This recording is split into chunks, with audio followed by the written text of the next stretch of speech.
Nogometno igrišče so začeli graditi na pobudo Nogometnega kluba Trebnje in na prostovoljni ravni ob podpori staršev. Uredili so ga na zemljišču v lasti občine Trebnje, vzdržuje pa ga nogometni klub. Mi smo morali pripeljati gor 160 kamionov nove zemlje, da se je samo zemljišče izravnalo dovolj, da smo lahko na njem zgradili nogometni stadion. Potem pa je naslednja faza je bila pa, da se uredi sama travnata površina.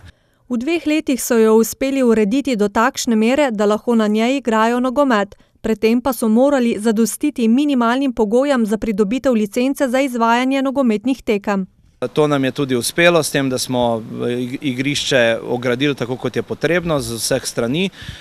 Zgradili smo garderobe za domače in gostujoče igralce, zgradili smo garderobe za sodnike, garderobe za delegata in to je potem bil minimalni pogoj, da lahko imamo zdaj uradne tekme in kot rečeno, ta vikend je bila prva uradna tekma, na kateri smo visoko premagali Svobodo iz Ljubljane.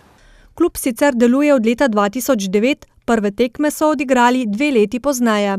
Začeli smo leta 2011 z dobrimi 50 člani, ta trenutek jih pa presega 120 članov. Imamo vse selekcije od U7, se pravi otrok 7 let, celo imamo eno selekcijo, ki je v vrtcu. Prihodnje leto bodo imeli tudi kadetsko in mladinsko selekcijo, dodaja. Do izgradnje lastne infrastrukture so sicer uporabljali igrišča Mirenskega in Ivanškega kluba.